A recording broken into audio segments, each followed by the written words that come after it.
Babel ഏതിൻ്റെ ഉള്ളിലാണ് ഉണ്ടാക്കുന്നത്? ബാബേൽ പട്ടണം. അവിടെ വായിക്കുന്ന സമഭൂമിയിൽ ഉണ്ടാക്കിയത് അല്ലേ? 11-ാം അധ്യായം ഉൽപ്പത്തി പുസ്തകം 11-ാം അധ്യായം 1-ാം വാക്യത്തിൽ വായിക്കുന്നു, ബാബേൽ പട്ടണം ഉറപ്പുള്ള പട്ടണം, ആകാശത്തോളം എത്തപ്പെടുന്ന പട്ടണമാണെന്ന് പറഞ്ഞ് പണിയാൻ തുടങ്ങിയതാണ്. അതുണ്ടാക്കിയത് സമഭൂമിയിലാണല്ലേ? എന്നാൽ ദൈവസഭ പണിയപ്പെടുന്നത് ദൈവത്തിലെ ഉറപ്പുള്ള ഒരു പാറയിൽ.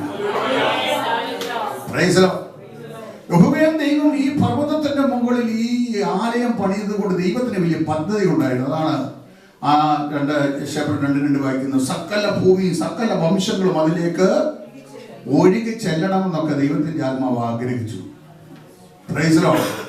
എന്നാൽ അത് ഉറപ്പോടെ നിന്നോ? വലിയ ഉയരത്തിലൊക്കെയാണ്, മൗണ്ടൻ ആണ്, അതിനുള്ളിൽ നല്ല ഉറപ്പാണ്. പക്ഷെ അത് ഉറപ്പോടെ നിന്നോ?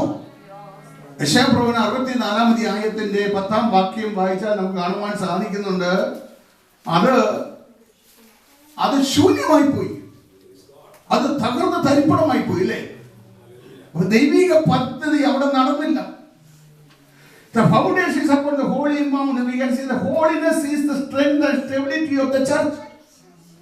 ദൈവസഭയുടെ ഉറപ്പെന്ന് പറയുന്നത് ഹോളിനെസ് ആണ്, വിശുദ്ധി.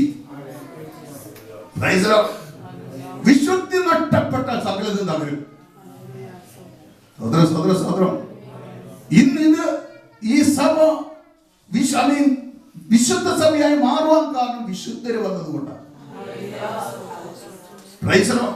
നമ്മൾ മുങ്ങിപ്പോകാത്തതിന് കാരണം വിശുദ്ധനായ ദൈവം നമ്മുടെ മധ്യത്തിലുണ്ട്. നമ്മൾ വിശുദ്ധിയിൽ ജീവിക്കുന്നത് കൊണ്ട്. ദൈവസഭയുടെ ഉറപ്പെന്ന് പറയുന്നത് വിശുദ്ധിയാണ്. അത് നഷ്ടപ്പെട്ടാൽ ദൈവത്തിന്റെ പേര് അതിന്റെ നടുവിൽ പിശാചിന് കയറാൻ അധികം സമയമൊന്നും വേണ്ട.